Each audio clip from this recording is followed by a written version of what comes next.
In the 1990s, there was a big interest in the idea that intention can have distant effects, and therefore certain intention could heal patients.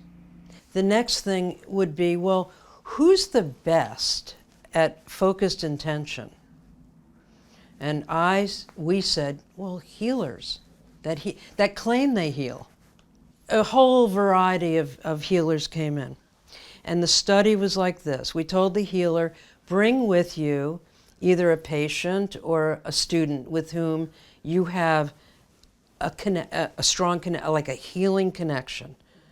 And bring them in the lab, and we'll put your partner in the scanner while you're outside the scanner, can't see them, they can't see you, electrically shielded, and I want you, when I tell you to send healing energy to them, whatever you do. I don't care what it is. And then we're just measuring people's brains. So we told the healers to do it in a random blocks of time, so that we had on, healing on. Now, we can't see the healing, we can't detect the healing, we're just telling them, if you're a healer, do it now. And then stop. And then a time would go by, randomly, another block, heal. And we did, I forget, maybe 10 or 20 of them per 12-minute session, I think they were. And we just compared what was going on in the brain when healing, the healers was told to heal, versus the time when the healer was told not to heal. Is there any difference? In the brain. We looked all over the brain, and each and every time we found a huge difference.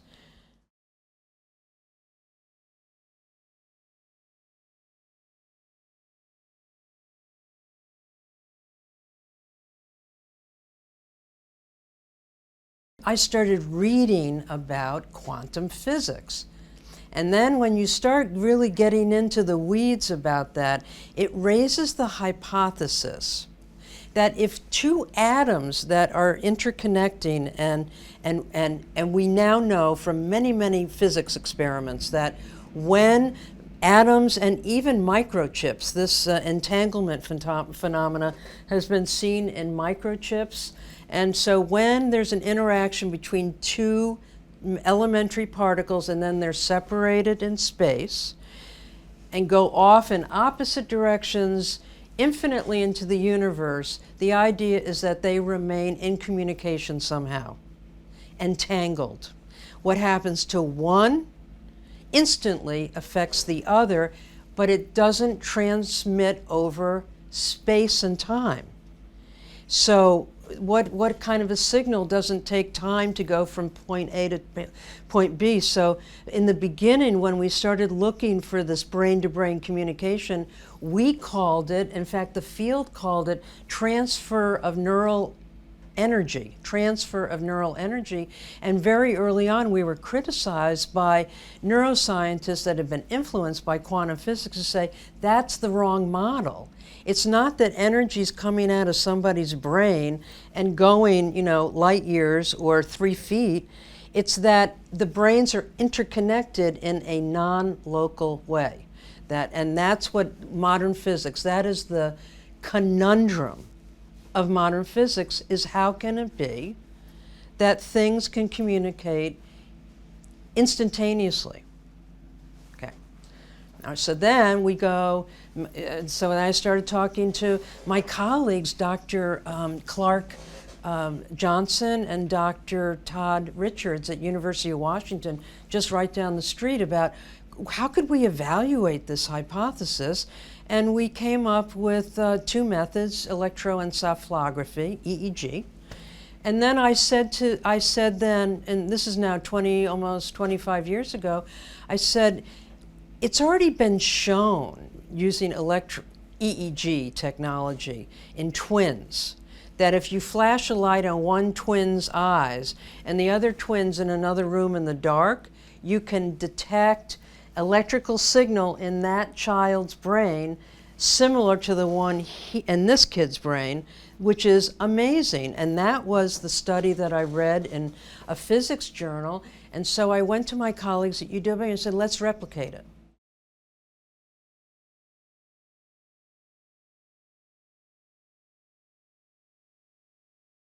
Yeah, 1968 in Science magazine, there was a small article in twins, right?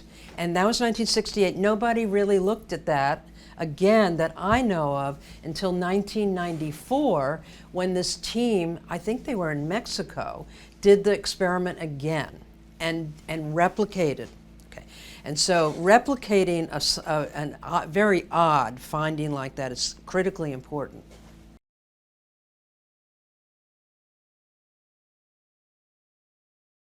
If you're measuring brain activity in one brain, and you're recording and it's going along, and then you're recording brain activity in another person in another room, and you're recording it, when you see a blip here, you see a blip there. And even though that brain is not being stimulated. So where's that blip coming from? Well, the idea in this journal article is it's an example of quantum entanglement.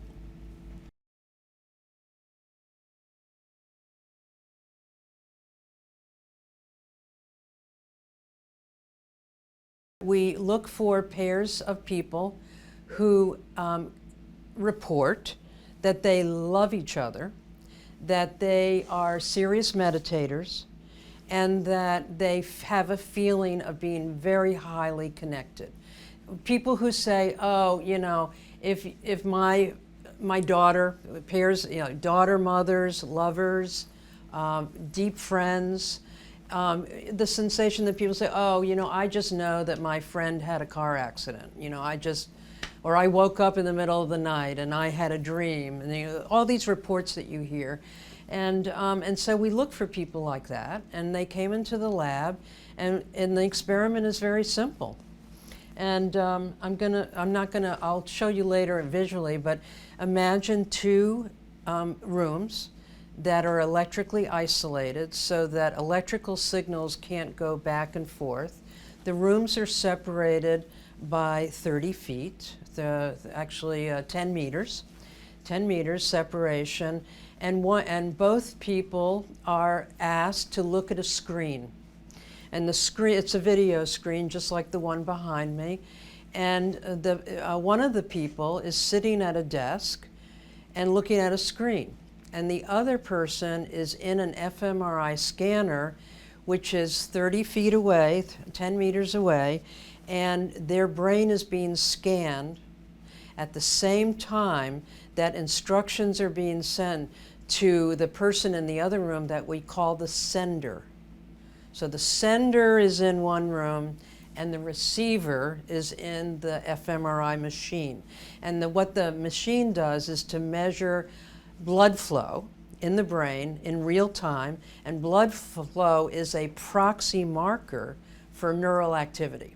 So what we're looking for is the person in the other room, when they are being visually stimulated with a very striking black and white checkerboard, and we know that their brain is lighting up back here in the occipital area of the brain. We look in the other person's brain to see if there's anything going on that correlates with that time. And we did. And we found evidence using electroencephalography and fMRI, and I was really, really kind of convinced.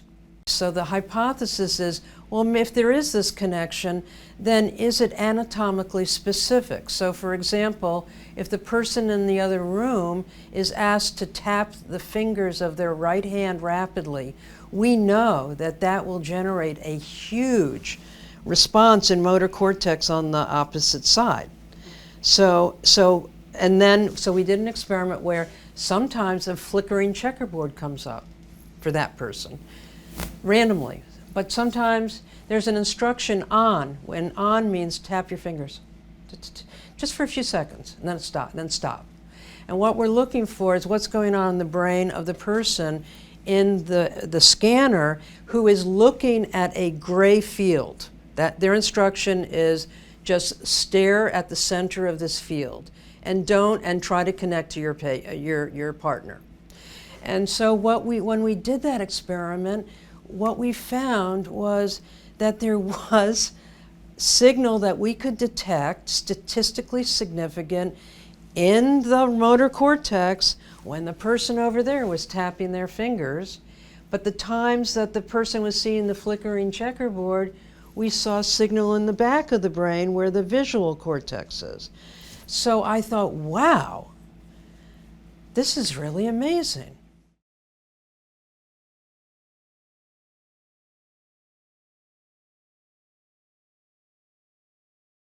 Was that when the sender was observing a visual stimulus, the visual area of the receiver's brain was active, and we could detect that.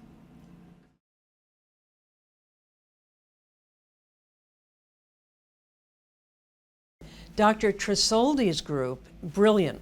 They hypothesized that it has to be a strong an emotional event on person over here that would affect the brain that we would be able to see in the person distant. So they used the auditory stimulus of a baby crying in their studies, and to see if, because that it will elicit a big brain response in almost any human. And so that, you know, the bigger the stimulus and the bigger the effect on the sender's brain, we would hypothesize a bigger effect in the receiver's brain.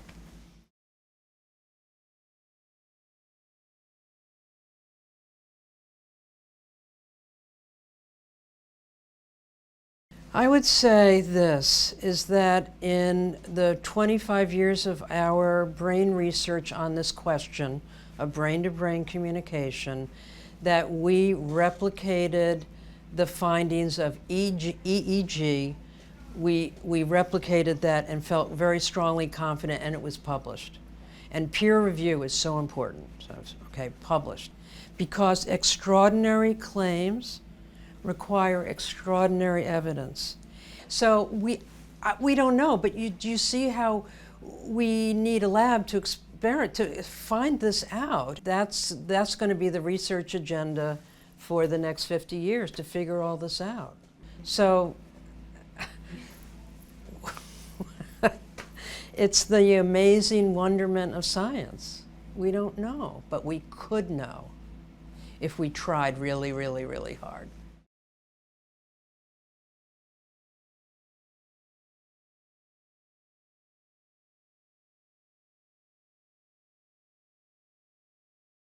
What would be the mechanism of it? Well, one mechanism is that there's just neural electricity that, you know, comes out of my brain and hooks up with your brain.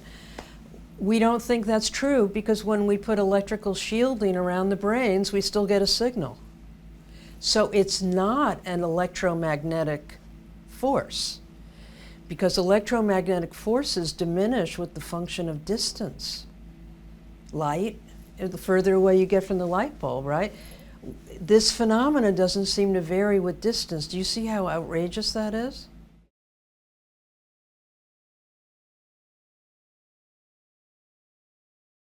If we could show that there's brain-to-brain communication that is non-local, that doesn't matter how far away you are, then it means that consciousness has a non-local property, which means minds are entangled all over the universe. These effects are small. What I'm saying is,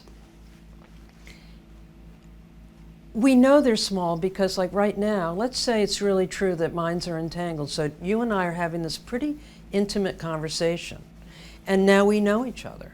And you and I, in about an hour, are going to part company, and I may never see you again. But according to the entangled mind hypothesis, now that we've interacted, and the deeper the interaction, that what happens to you happens to me a little bit.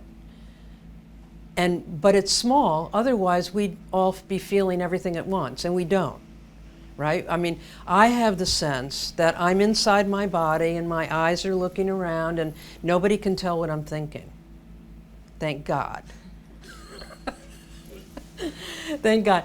No, and so, but then it might be that there really is more permeable boundaries, and to me, it's very important to solve this now, especially with the crisis in the world, because if it's true, if any of this is true, we are all connected.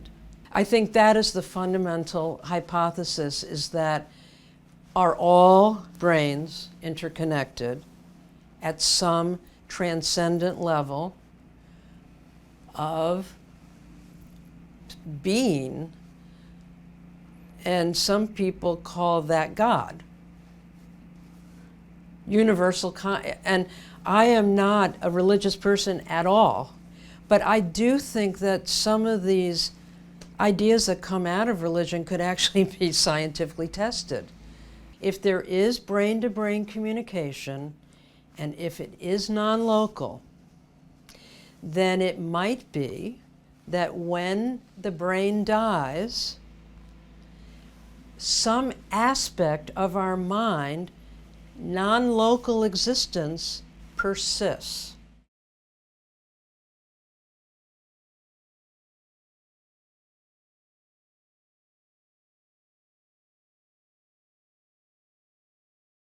The results are implausible from a scientific materialist philosophy.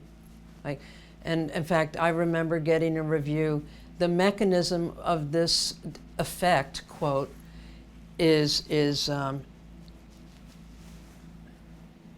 like outside of science, and they just couldn't see, there was no mechanism. That's what it was. They said, there's no plausible mechanism by which two brains could communicate. Do you understand? There is no plausible mechanism by which two brains could communicate in the old model. And that's like 19th century science model. That's maybe even 20th century model science. 21st century model of science is based more on physics, so that at physics these things can occur, and they do occur. Why can't they occur at the macro level? Maybe they do. To a person who was raised, say, in India, or a native, or a person raised in an indigenous tribe in South America, would say, duh, of course telepathy happens, or of course we can communicate with Uncle Sam across the forest. You know, and the model of reality that those groups have is the downward causation model. Everything's connected. The model that we have in Western culture is it's bottom up. You start with little simple things, you put them together, and you basically have a complex machine. It's just a machine, the brain.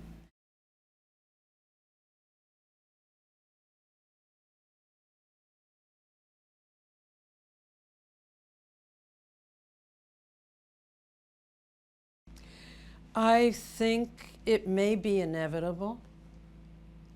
When I'm saying what do I mean? What is inevitable? What's inevitable, I think, is that the crisis on this planet because of climate change and overpopulation and the extremes of capitalism and other bad policies we're going to get to a point where we're either going to have to take a leap in consciousness. Well, what's the best way to do that? Is number one, if we could demonstrate that we actually are really interconnected, I think it would change everything. Because right now, most people have the scientific materialistic view, walking around. What if, you know, if it doesn't, what affects me? And the other, the concept, you're the other, I'm me, and I hate you, and you're a danger to me. No, we're together. And so changing consciousness, it's going to take like a moonshot. You know, it's going to take, no, bigger than a moonshot. That's easy because we've already done it. It's like getting people on Mars. And I actually see those two things as happening in parallel over the next 25 years. And I feel that this experimentation is urgent.